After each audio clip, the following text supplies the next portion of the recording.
Okay. So I start by introducing predicate logic, the language part of it, by introducing the syntax, which is defined recursively, just like you saw with propositional logic. So you have true and false, two constant symbols. Now, the way that predicate logic differs from the thing is, in propositional logic, you had only propositional variables, whereas here you also have variables, but the variables can range over domains, okay, which can be infinite domains, and then you can have also functional functions. Okay, function symbols that denote functions of various arities over these domains. Okay. In addition, you can also have predicates. Okay, or functions that that map the elements from these domains to truth values as well. So you can have P predicate symbol. The terms are either variables or some function applied to terms, and these are meant to return values belonging to the domain. And these P that I show here, all these things are formulas. So these are terms, and phi is the category of formulas which has true, false as constants, and then you can have a predicate symbol which is applied to one or more terms depending upon the arity of predicates. Of course, you can have zero array predicate symbols as well. They just denote propositional variables, as is propositional logic. So propositional logic is a part of this predicate logic. So then you have all the usual logical operators which you can apply, okay, over formulas, any negation and other things. The two things that distinguish are these things, okay.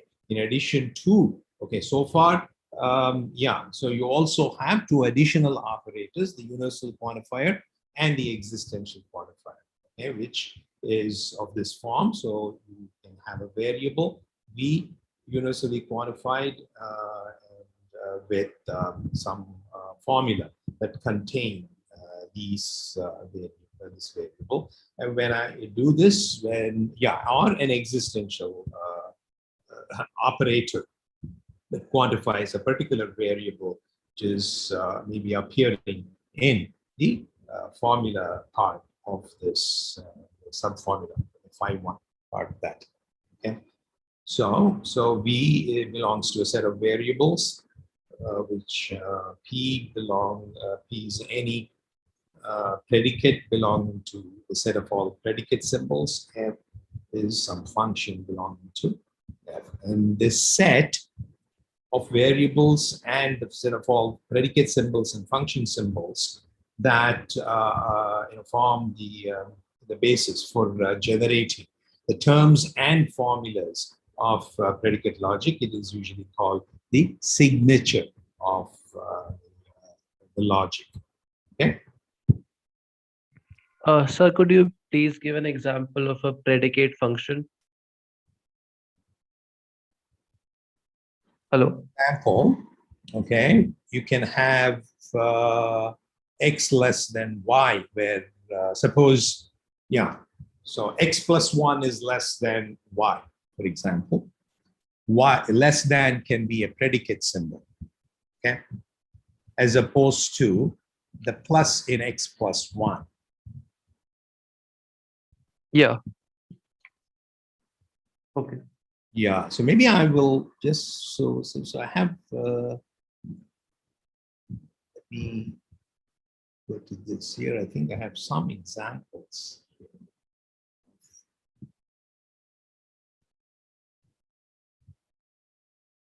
Now that I've given you the syntax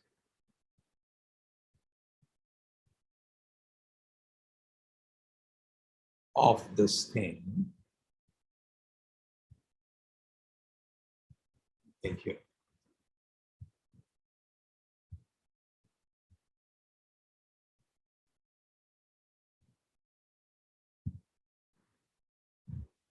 Yeah, and these formulas that are generated by these things are called well-formed formulas. Okay, so for example, so this is formulas example. Okay, now here is an example of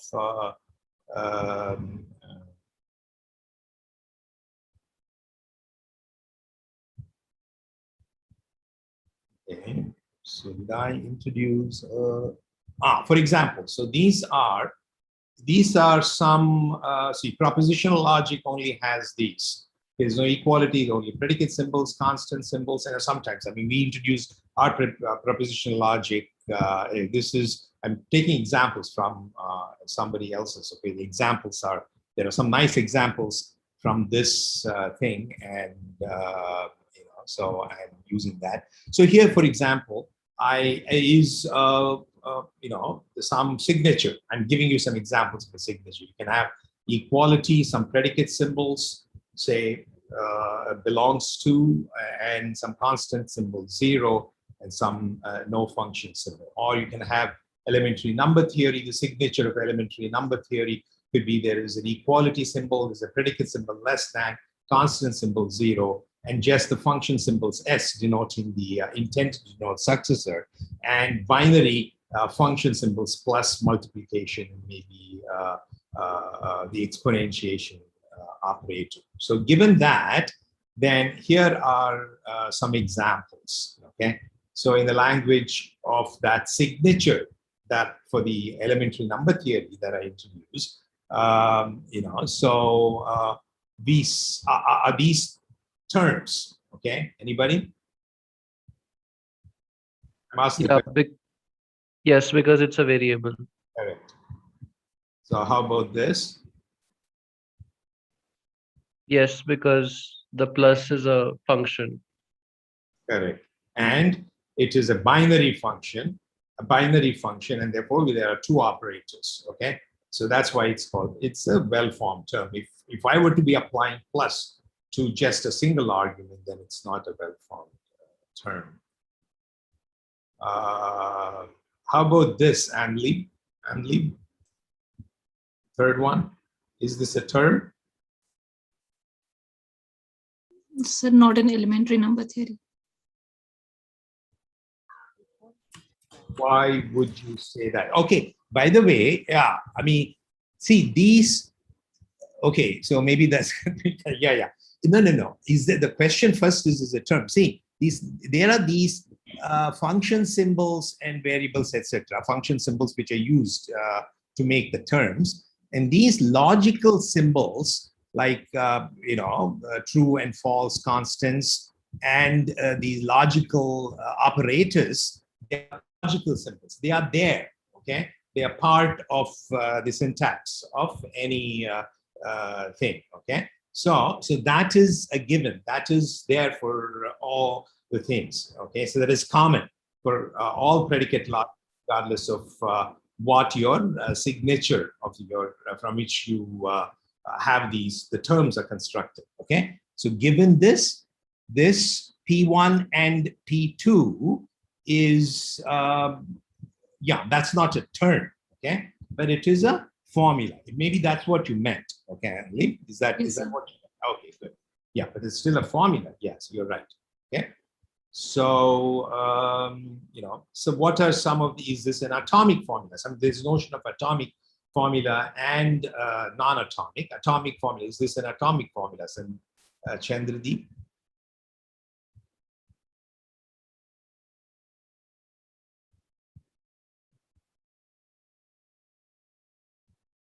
Is Chandradeep here?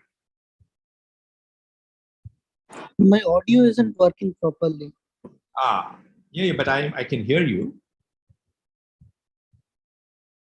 So let's somebody else, and Sandeep. I think yes, because you cannot break it down into further formulae. So yeah, see, what is the an atomic formula. Formula should be either true or false, 1 or 0. Okay, or an atomic formula is a predicate symbol applied to some terms. So what is the predicate symbol here? Equality. Yeah, equality. And it takes two terms, and those two terms are the exponentiation plus and the successors from the elementary theory. Okay, it's yes. How about this, Anli? So it is not. But I'm asking if it's an atomic formula. It is. It's not. Not. Yeah, correct. Okay. So yeah. Now, is this a well-formed formula? Anybody? Yeah. Sir, in logic, we had a set of relation symbols which also gave rise to new atomic formulas. Is that not necessary for predicate logic? Say that again. Can you repeat? So in the logic course, we also had a set of relation symbols that also gave rise to new atomic formula. Yeah, the relation symbol applied is also an atomic formula, correct? So there are two predicate symbols here for the elementary theory. There is, I don't want to show that slide again. So there is less than. So what are the predicate symbols there? There is equal. If a formula that only contains the application of less than two terms, is that an atomic formula or not? Was that your question? Yes. Yeah, that is an atomic formula, correct? Yes. I mean, it is for equal to, so it must also be for less than, right? Yeah, say that again. I mean, equals and less than both are predicate symbols. If it's both are predicate symbols, and therefore, if there is a formula whose root is at less than or equal, then it is an atomic formula. Yeah, exactly. I mean, I'm saying like we already discussed the equals case, so it must also. Yes, I couldn't see that. That's right. This is just an examples. Okay, so less than also a formula that is rooted at less than is certainly an atomic formula. Yeah, which is rooted at less than is what I'm saying. Yeah. Yeah, is this a well-formed formula? Yes. It's a well-formed formula. No, this is wrong. This is indeed a well-formed formula. Okay, because this is a mistake. Okay. And how about this?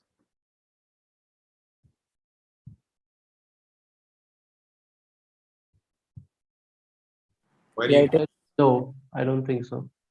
Why not? Yeah, it is not, because it is not, it's a term, okay? Because it gives rise to something which is, cannot have true or false, no? Huh?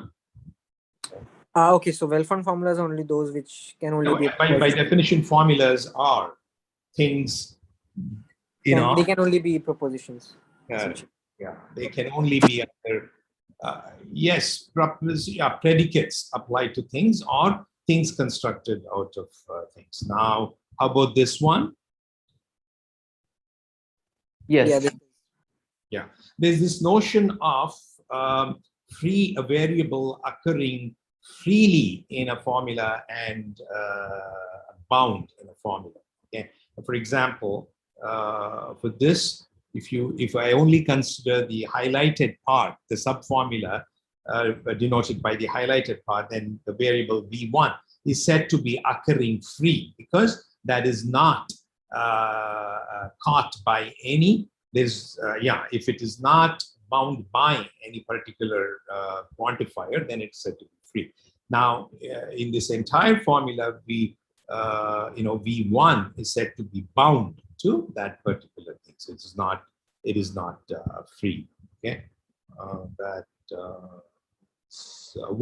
that's what I was introducing here. Okay, so let me get back to this one. I'm not going to use this.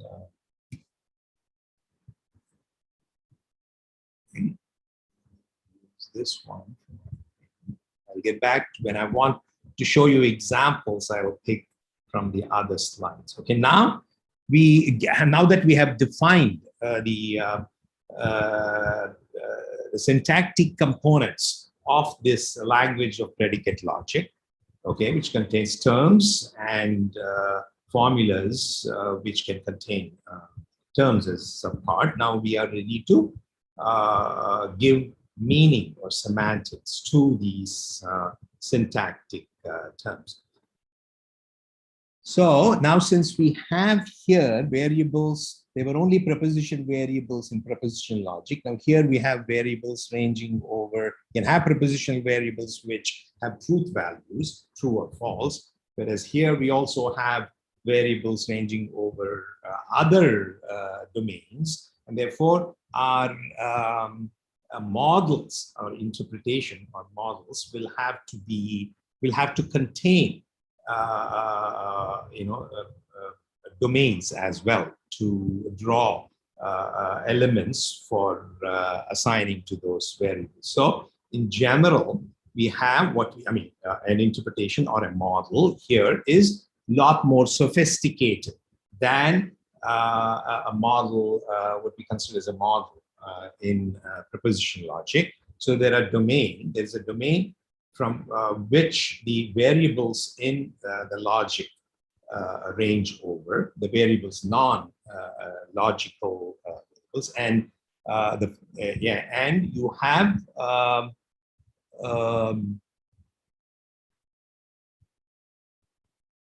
you have to give meaning to the function symbols. So there is a function, there is an interpretation, a mapping for each function symbol in the signature. You have to give a function. Okay, so these are set the domain of in the interpretation. IF maps every element in F, capital F, to a NRE function over D, assuming that F is an NRE function. Okay. Similarly, IP, which assigns meaning to the predicate symbols in the signature, maps every element in P to a subset of D to the N, for which and the assumption is that all the every element belonging to that subset is where the predicate symbol is true.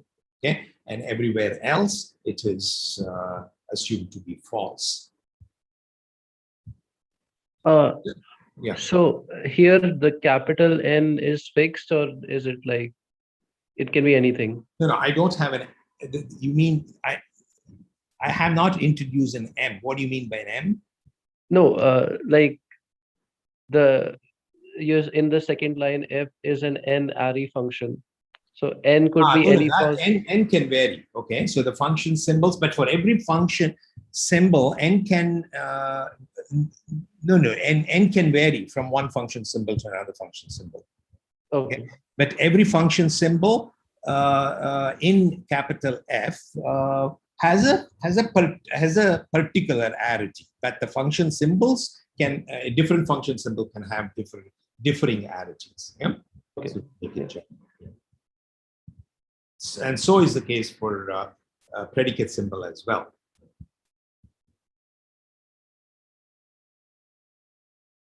For a particular function symbol, of course, the arity is fixed. So similar to what we did in propositional logic, we assign meaning to the various syntactic components given a particular interpretation or model. Okay, so there in propositional logic, the model was simple, just valuation for the variables, because there was a fixed domain which was contained just true or the truth value. Whereas here, the model will contain domain and functions that give meaning to the function symbol and the predicate symbol. In addition to that, you also need a valuation function sigma, which give values to the variables that occur in phi, and this valuation function sigma maps the variable to particular elements drawn from the domain D. So the meaning of the formulas as well as terms are defined with respect to these two parts, a model, an interpretation, and evaluation. Okay. So a model here, when they say model, yeah, this is the model, and this is the valuation function. So you have to have a meaning, it requires both given a model and a valuation. Okay. So for variable, so given a model and sigma, and the valuation function, it just gives whatever the sigma maps that variable to. Okay. So an F takes the function that the function symbol F is mapped to by IF, and recursively and applies it to whatever the values that you get by recursively applying this the semantic function to each of the arguments, the terms that appear as arguments. Okay, so these two rules, the first two rules, assign completely meaning to terms in the language. Okay, so yeah, is that clear? Any questions there? So this is pretty much like an evaluation function, way of defining evaluation function, given values to the variables and meanings to the function symbols. You just evaluate that function over the values that are assigned to these terms. So the rest of these rules are giving meanings to the formulas. Okay, starting from atomic formulas, and after that, for every non-atomic formula in a recursive fashion. So for the atomic formula, so for the constant symbols 1 and 0, so 1 is always true, regardless of what your valuation function is and what model is, and bottom is always false. So P, the atomic formula, which denotes a predicate being applied to this, to a set of terms, is you just have to take the So if this n tuple that you get, the n tuple of values from the domain, and n tuple over the domain D, that you get by applying the semantic function individually to each of these terms, if it belongs to the relation denoted by P, then then it returns true. If it does not belong to it, then it returns false. Okay, so that's what this thing says. So yeah, because as we said, that relation, every element is exactly the element for which the predicate is true. Okay. And then you have so the other operators, the usual logical operators that you saw in prepositional logic, will have the meaning as before. Okay, so if it's negation, if depending upon if phi1 is false, then not a phi1 is true. Otherwise, it is it is true. Otherwise, it is false. That is, if phi1 is true, then it will be false. And conjunction is defined the usual way. The only two formulas, the new formulas, are the ones constructed by applying the universal and existential quantifiers, and for which the meaning is given by as follows. Okay, so you have for all the phi1, first you apply, you get the semantic, the meaning for phi1, the formula phi1. Yeah, if it is, it is true. If this is true, if for every t, for every element belonging to that domain, if phi1, when you assign that value for the value t for that variable, then for that variable, phi1 should be true. Basically saying that when you replace v in the formula phi1 with the element t, it should be true. And this should be true for every element in the domain. It's literally, you will have to be plugging for every, for everything. As you know, sigma t of v is exactly like sigma, except that it assigns v to this new value t, and that's what. So phi1 is interpreted in this modified valuation. All the rest of the model, the interpretation remains the same, and then that should be true for every element belonging to the domain. And the meaning of existential quantification, that is true if there is at least one element, okay, for which phi1 is true. The only, the formality here is that you should observe that the semantic function, the meaning is derived by applying this semantic function recursively to the subformula. Okay, any questions here?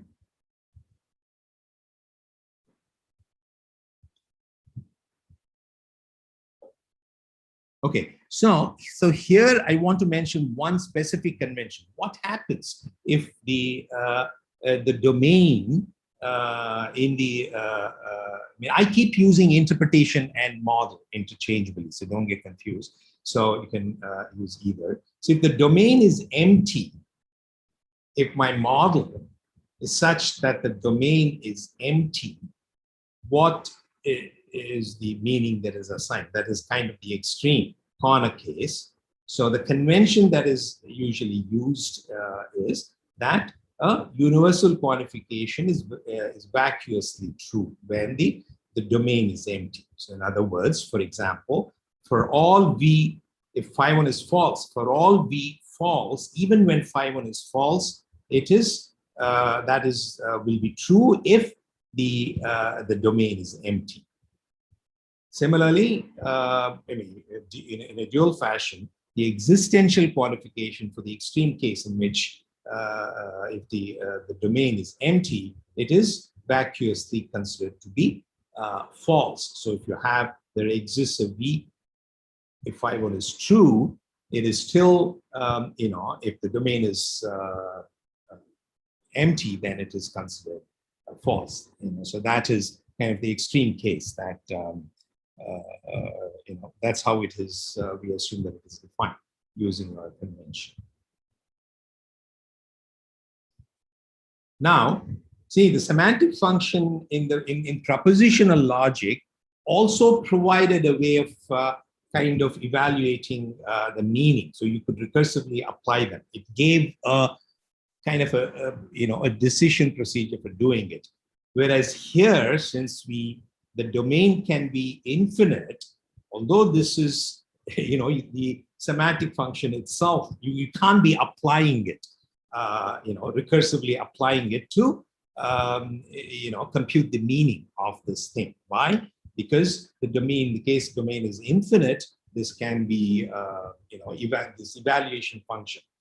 Unlike in propositional logic, where you could construct a truth table by enumerating all possible valuations, because there are only finitely many possible valuations for the variables occurring in a finite formula. You can't be doing this, and that is precisely because, for the reason that for all and there exists, require you to kind of check for every element of the domain. Okay, so therefore that does not give you a similar naive decision procedure. So you'll have to, and that's also the reason why for infinite domains, predicate calculus can be undecidable. So any questions here?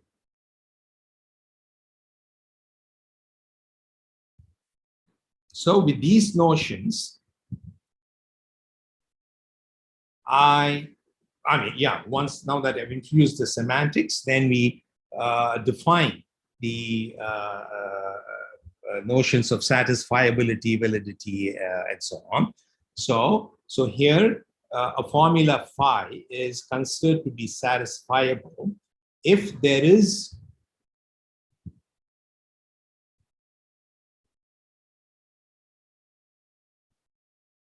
if there is an interpretation and evaluation for the variables for which it is satisfiable. Okay? If there is a model and evaluation that assigns values to all the free variables in phi, then it is, if it is, then it is considered to be satisfying. Now there's this notion of a particular model satisfying a formula, written this way, that if for every valuation,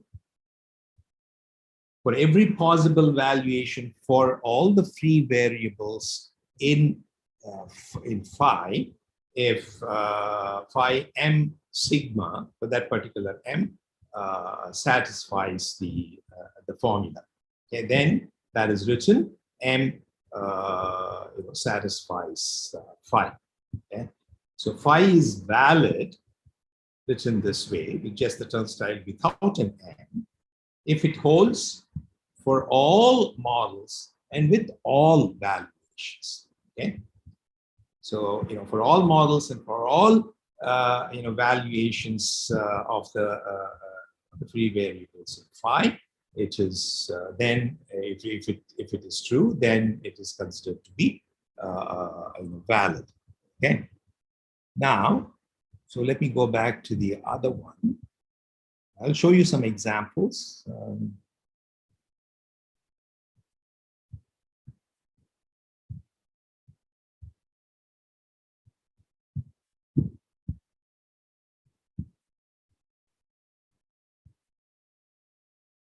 I mean, yeah, for example, you saw the elementary number theory, okay? Which, oh no, that's with the set theory, okay? Yeah, so let me go back to the set theory. I had two signatures, right? So that I had shown you, that was the elementary number theory. The set theory signature has an equality symbol. It is a single predicate symbol, which is denoted by the epsilon operator, and then a constant symbol. Okay, now I've not given any interpretation for that. Now let's suppose I give the interpretation that where yeah.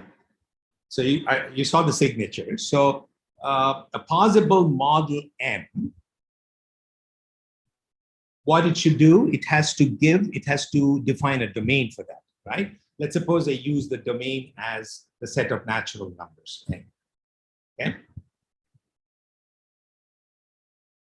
And then the IF is giving the meaning for epsilon. It is giving the less than. Equality, I mean, this should be read as epsilon is treated as the less than operator on natural number. So that's the meaning that I give. And the constant symbol is in the signature is given the is assigned the 0. Okay, every constant symbol will assign a particular element of the domain. Okay, so that is in this particular model is given 0. So this is a particular interpretation that I have defined. Okay, now consider this sentence. So is this clear? So see, the signature is just a syntactic, it's just a symbol. You can only give meaning once you have defined a model for that. Okay, and that's what I have defined. This is a particular model. So what I'm asking is, now given a particular model, now I can ask you what exactly is the truth assignment to this sentence. Okay, to this sentence. By the way, a formula in which every variable is bound by one of the quantifiers is said to be a sentence. Okay, so this is a sentence because it does not have any free variables. Okay, so that's sometimes in logic parlance is called a sentence. Okay, so this is a sentence because it does not have any variables. So for formulas which are not sentences which have free variables, you will need a evaluation also to give it meaning. So now we can talk about what does this particular well-formed formula, is it true? What does it mean in this, if it is true? Okay, so what does this sentence mean in this model? So the translation of the sentence in the model is that it says that there is a natural number x, there exists an x, such that no other natural number is, no other natural number, that is what, for all y, that it is not the case that y is less than x. And remember that epsilon is mapped to less than. So what it's saying is that there's no other natural number that is smaller than x. Is this true? This is true in this model because the specific element 0 has this property. Because 0 has this property because 0 is something that is certainly is not, 0 is not less than 0, and certainly because 0 is equal to 0, and no other number is less than 0. Okay, so this kind of gives the meaning that, okay, signature and syntax give you only the syntactic part of it, and then you can assign different meanings to thing. Now, given that I have defined, okay, so now so we have defined the logical the notion of satisfiability, etc. And it's unsatisfiable as before if no model. Okay, that's what this thing. If it's valid if it is true for all interpretations, for all valuations, and it's unsatisfiable if there is no model and for no interpretation for which it is true. Now, sometimes there is also the notion of a logical implication that is defined. So that is useful to have, and we will be using. So suppose you have a signature sigma, and you have a formula over the function and predicate symbols drawn from sigma. Let tau be a some set of sigma formulas. Okay,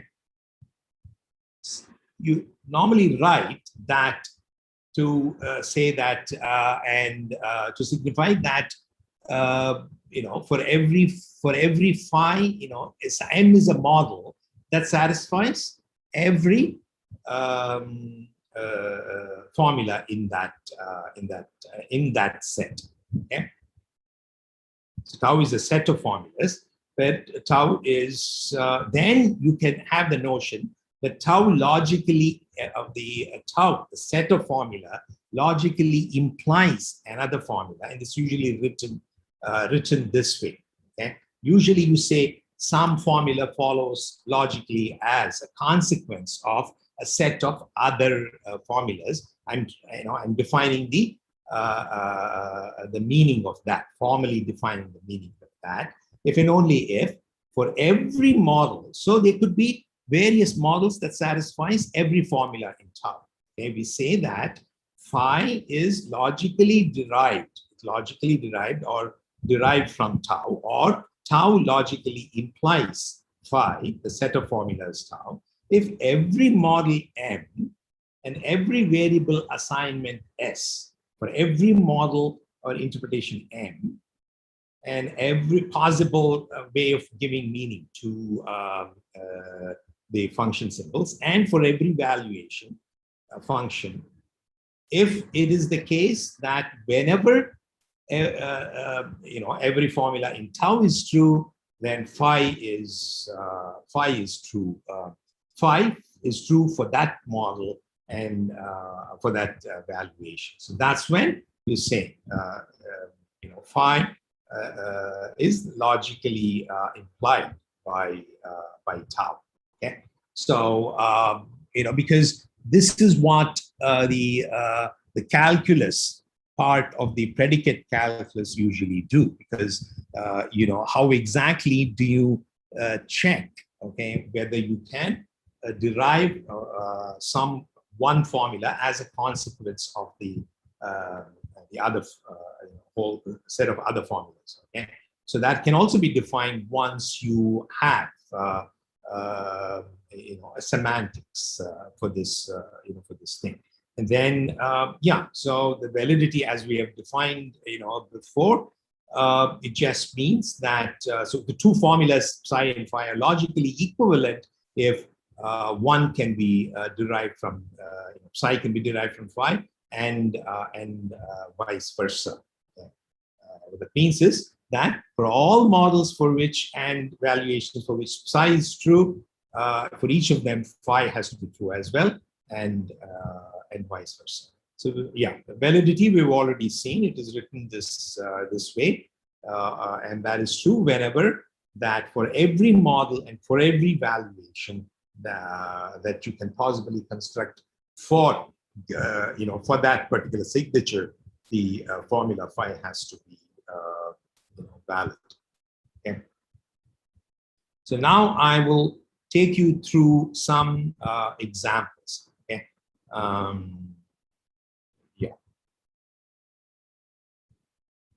So this here, every example uses this notion of logical implication. So what I'm asking you is, given that, assuming what is shown, the formula that is shown before the turnstile is true, if the formula following the turnstile follows as a logical consequence of the formula preceding the turnstile. Is this true? Yeah. Yeah. Is that who was that? Who answered that? I mean, I answered. I think one more person. So Dhruv answered and one more person answered. Yeah. Dhruv and Siddharth. So let me think. So it's okay. These examples, I guess, if it is Harsh, I don't know if Harsh is here or not. Harsh or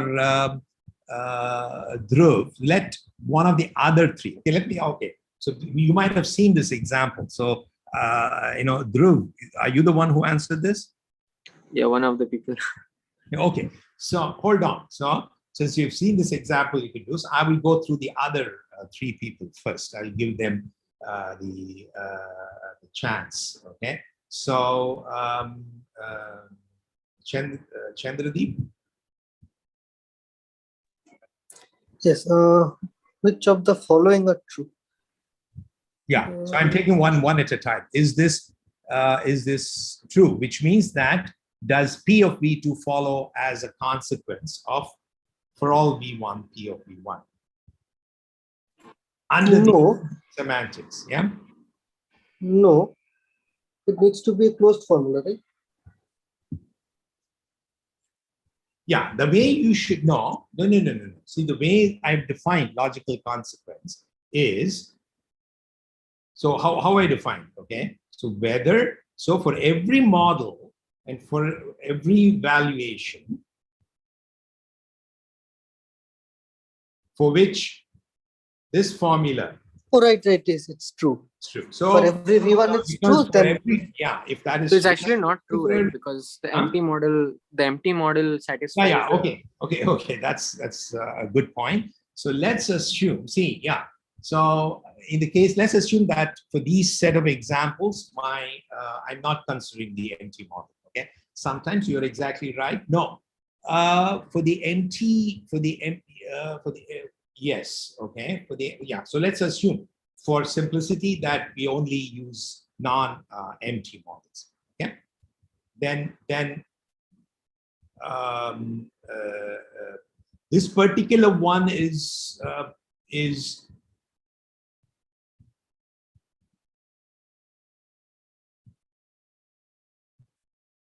okay. Without confusing, let's for the moment assume we are dealing with non-empty. We're only considering non-empty models. Sometimes you can do that. Okay, so because I can add that as a precondition. So I'm adding as a precondition that we only consider non-empty models. Okay, so if and I think this is true even for empty model, but so let's visit that later on. Okay, so for empty model, Chandradeep, is this true? no, for empty model. I mean, for obviously non-empty model, assuming we only consider models which are non-empty. Yes, then it's true. Yeah. Okay. How about this one? Let's go in order. Anleep.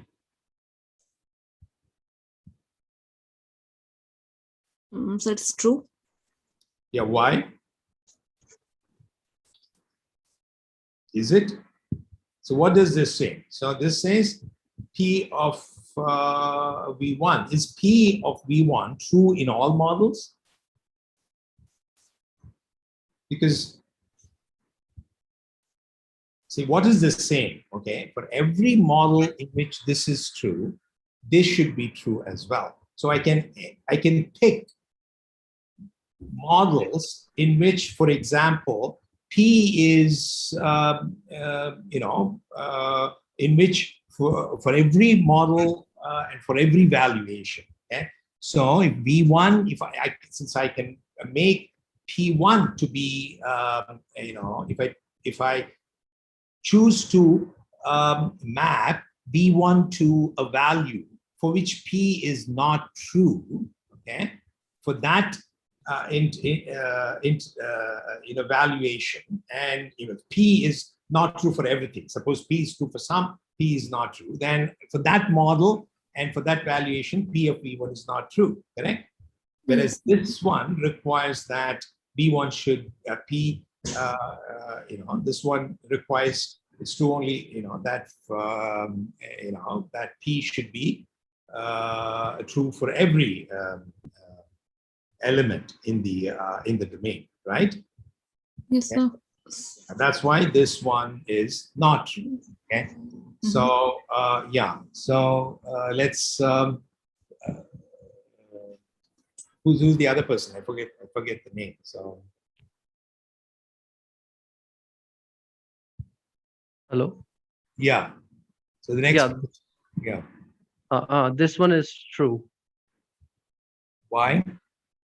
because I mean in the left hand side, the predicate is true for all values, Yeah. and so certainly there exists some value for it, which it is true.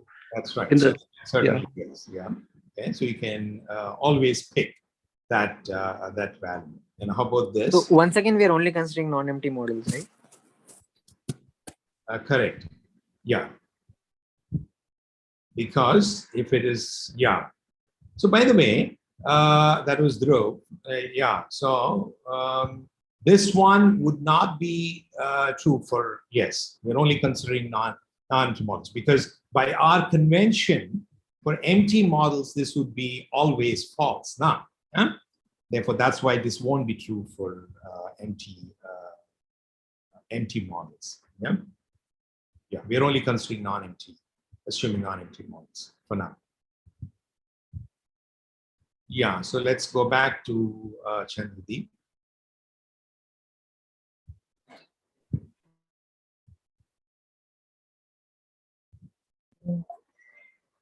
No, because just because there exists an y, that's for true for all y doesn't mean that for all y's there exists an x.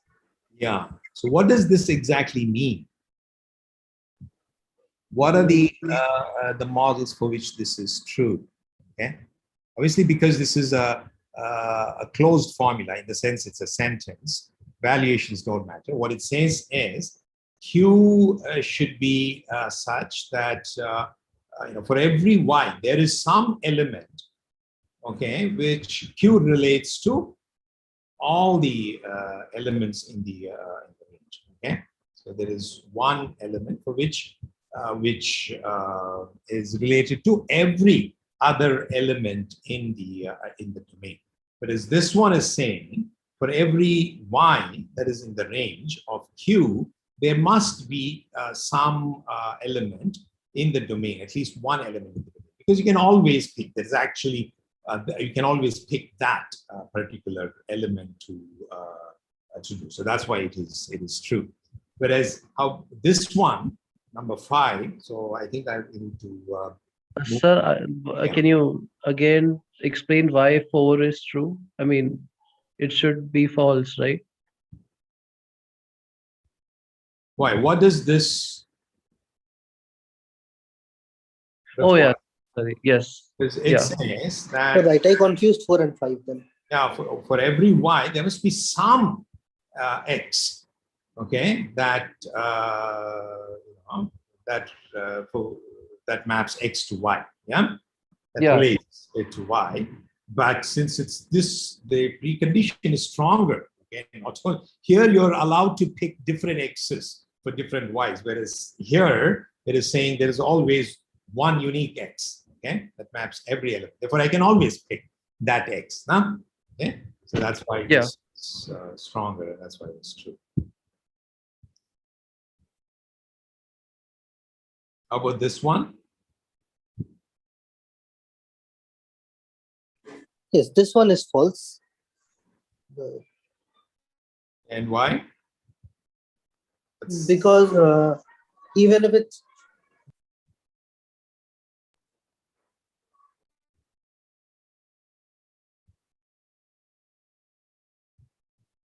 so you just have to say, what does this mean? For every x, for all x, there exists an y such that qxy which means this relation is total, is what it's saying. For every x, there exists a y. So every element in the domain is related to some element. Okay, so x is a total relation. Whereas this one is saying there exists a y such that so you can have different things. So here it's saying there exists a y. Yes, for all x, for a particular x, there can be a y1 and y2, such that y1 makes the left side true. But that's right. So this is stronger. It requires that there must be, there exists one y, which is in the range, for which, which is, related to every, related by every element in the domain. Okay, so that is not guaranteed by this. Yeah? So here you can have different things. You can pick different ones for different. Whereas here it is saying the particular element, there must be at least one element in the range of y. Okay. Oh, sorry, x1 and x2. Yeah. What did you say? Sorry, x1 and x2. I said y1, y2 before.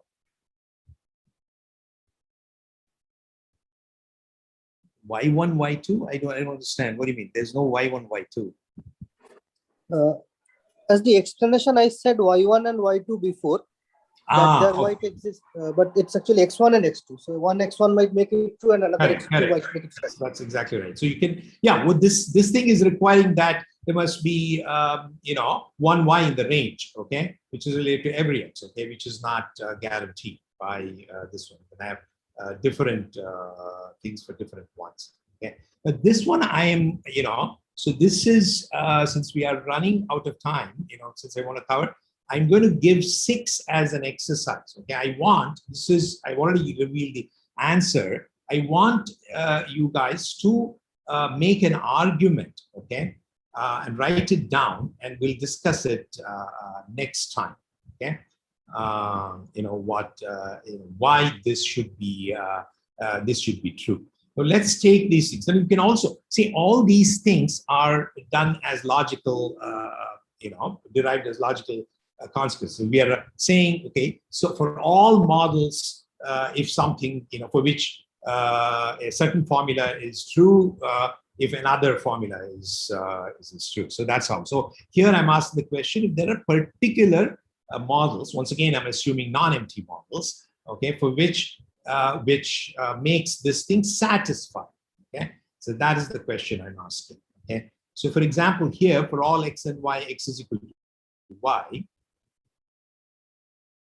Obviously, this thing, it is satisfied by empty models. I mean, empty models as well, right? Because universal quantification is true. So for non-empty models, this one is only true for those models which have exactly one element, right? Because why? Anli, can you explain why this will not be true if for models that have more than one element?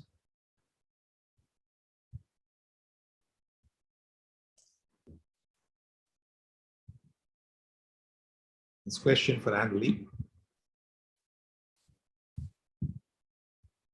You there? Yes, sir, but I couldn't understand it. Yeah, what does this mean? So it's important that that we understand this thing. So this is saying, see, if it has more than one model, what does this say? That for for all x and for all y, x should be 1. Now, if my model has more than one element, I can always pick x and y to be two distinct things. Now, Yes, sir. for example, take natural numbers. It can never be the case that for all x and y, x is equal to y, because if x is 1 and y is 2, 1 cannot be equal to 2. But if my model has only one element, or actually no, it's empty, then if my model, say my model is such, my domain has one element, say 1, okay, then this obviously has to be true, because I can only assign x and y to the same thing. Huh? Yes, sir. Yeah. So that's why it is is always true, as long as the domain in the model has at most one element. For empty, the domain is empty by virtue of the fact, by convention, that universal quantification is vacuously true. This is always true. Yeah. Okay. The second one. Okay. So let's go to. I always forget the name of the other person. Sandeep, is it? Yeah, Sandeep. There's no Sandeep. I know that. There's Chandradeep. There's Anleep. What's the name of the other person? Siddharth. Siddhant. Okay, sorry. Yeah, I'll get it eventually. Siddhant, is this true? But what is a model for which this? Yeah, so I mean, a model with one element and Q is equality again.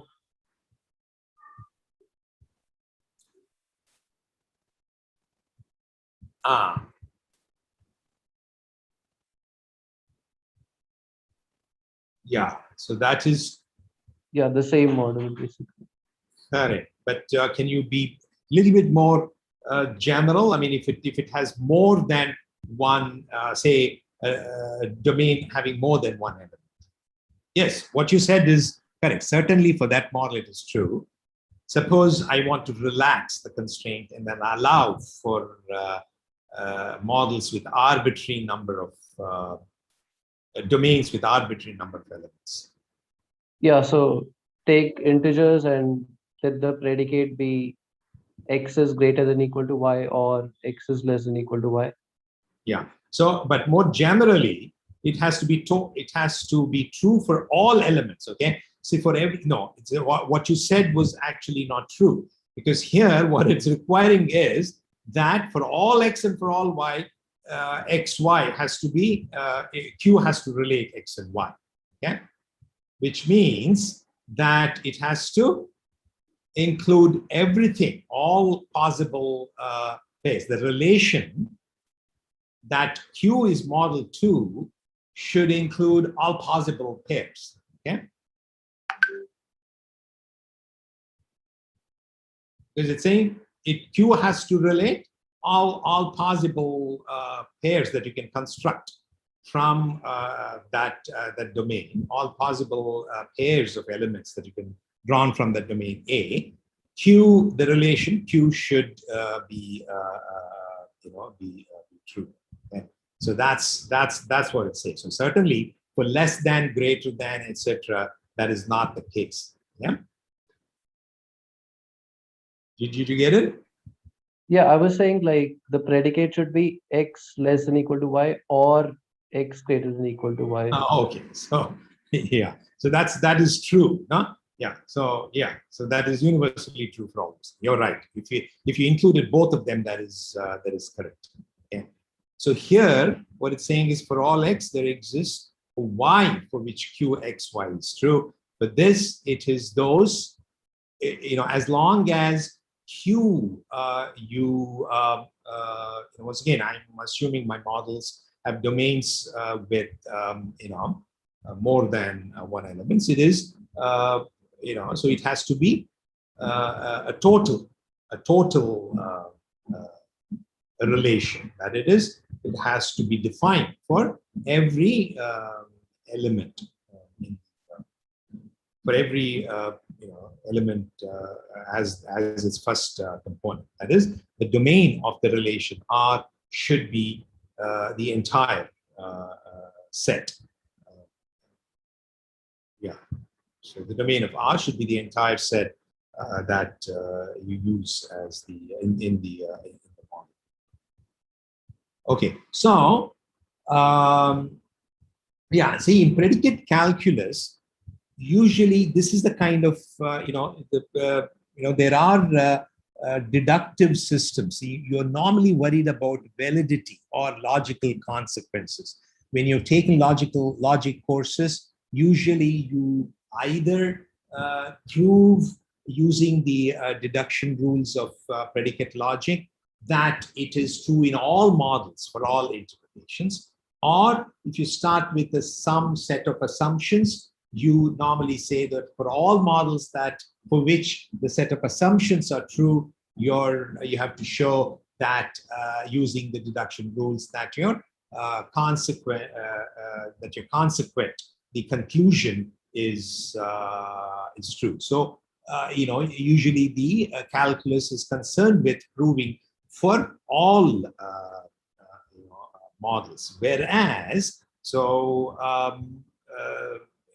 the SMT, there is this notion of if you restrict your model, whereas SMT in SMT solvers stand for satisfiability modulo theory. Now, if you restrict yourself to say particular theories of or practically speaking, suppose potentially rather than saying for all models, let's suppose I restrict myself to some fixed domain with fixed interpretation for the function symbols and the predicate symbols, and which is usually presented as, if you started with some fixed set of formulas that define your the concerned domain, okay? Then can you derive conclusions when you limit yourself to these things? So that is the question. Can you solve the satisfiability, validity, and unsatisfiability questions when you restrict yourself to particular fixed domain or a set of domains. Okay. So by the way, I mean, the way that I've presented the semantics here assumes that there is a single domain in your model, but you can easily extend that to multiple for the models to have multiple domains, and then make the variables, one variable range over one domain and another variable range over another domain. And that kind of a model is called, logic is called multi-sorted. So you can have multiple domains, the finite set of multiple domains, and then you can have formulas, variables, particular set of variables range over particular domains, and the other variables range over other domains. So then these questions will be for fixed set of domains. For example, you might be interested in deciding the satisfiability problem when over. Excuse me. Yeah. I have a doubt actually. Yes. In the window behind the current window, which is the SMT Logic 3 and PDF. Yeah. The blue slide. There, number 6. Why is it true? It is satisfiable, but it's not valid, right? I claim it is valid. Okay, assuming that it is my. I don't permit empty domain. Okay. Yeah, sure. So consider the model. Yeah, I want this as an exercise. Okay. So let's discuss this next time. I claim that it is valid. Okay. And now, if you think that it is not valid, put your argument down and we'll discuss next class. Okay. Fine. Sure. Okay. Yeah. Because I want to just make a couple of points and conclude today. So I will certainly. So I want you to think about this, put your argument, and then we'll discuss next time. So you can have things like this. Okay. So the theory, you can restrict your first order formulas to particular theories. Okay. What that means is which particular domains and interpretation for the function and predicate symbols. And the way that you could define those particular domains is by saying that, okay, I restrict myself to those domains for which you can present them as a set of axioms or formulas. Okay. So as examples are linear integer arithmetic. Okay, where you have f to be plus and minus. Okay, so you don't allow the multiplication operator. Okay, so you restrict it to plus and minus, and your predicate symbol will be the equality or less than or equal, and then you have all the other logical symbols, and you assign the standard meaning. Okay, give the standard meaning that you assign.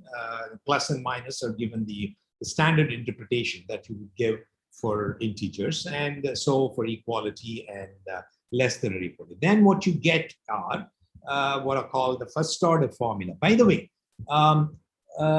what is first order here? Okay, the reason that this is called first order is because you allow the quantifiers to range only over elements of the domain. Okay, in the interpretation, as opposed to I mean, that is, for example, you don't allow quantification over functions or predicates and over those domains. Okay, so that's why it is called first order. So logics in which allow quantification over higher order objects like functions and predicates, they're called higher order logic. Okay, now those, yes. Okay, so then you can have similarly linear real arithmetic, non-linear integer, or you can allow for non-linear integer arithmetic. Okay, then you can throw in the multiplication operator, and then we still allow the domain to be integer. Then what you get is the first order theory of non-linear integer arithmetic. Similarly, if you allow for the domain to include real numbers, then you get nonlinear real arithmetic. Now you could restrict your domain to be just bit vectors, okay, with bitwise operators like AND, OR, and addition over bit vectors and so on.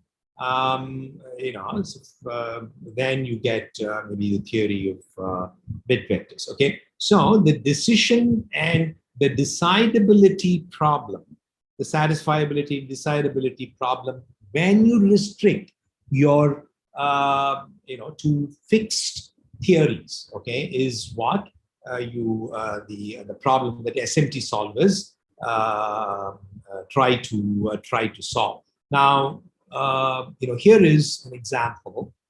Okay, typical formulas that so SMT solvers, they are called satisfiability modulo theories because they solve the satisfiability problem. And moreover, okay, generally the satisfiability modulo theory are first order decision problems when they're restricted to first order. But SAT solvers, most of the practical SAT solvers are even more things. So they are usually restricted to the quantifier-free fragment of the things. Some SMT solvers also support quantifiers, but the typical range of theories, there are these decision procedures. They usually use decision procedures that are available for particular theories, and they combine them to solve the problem. And the typical theories, in addition to the kinds that I already showed, also includes not only bit vectors but arrays, maybe floating point, strings, and so on, that are all combined, okay, with the combination of these theories. Okay, so I think I have to stop here. So I'll continue next time. I mean, I'll only take questions because it's 3:15 and some of you have classes, so I don't want to go beyond this thing. So I will discuss these things tomorrow rather than rushing, unless you have some very pressing question that you can't wait for. Any questions? If not, then I'll continue in the next class. So the topic for next class is to tie up loose ends here in the logic and take your questions, and I will also illustrate these examples, and I'll start for logic. Okay, introduce for logic and what program correctness means that you're already looking at improving using CBMC. Okay, so I will. Thank you. Yeah, thank you.